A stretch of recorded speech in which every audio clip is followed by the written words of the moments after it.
Hey guys, today we are going to change the front rotors on this 2006 Pontiac G6. If this video is helpful, can you just smash that thumbs up button? It really helps me a lot. Alright, we've got our car jacked up, the wheel's taken off. First thing we need to do to get the rotor off here is take out this bolt here. And there's another one down here, right here. Take this one off. And that will allow us to be able to take the whole caliper and bracket assembly right off. Alright, now we've got those two bolts out. You can take your caliper and bracket right off.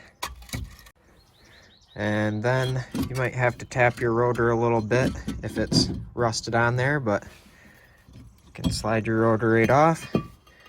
Go and have it turned or put your new ones on. And then you just put it back together the way it came apart. Hey, if this video is helpful, can you just smash that thumbs up button?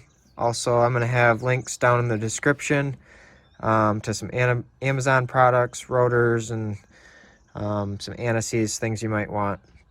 So, thanks for watching, and I hope you have a great day.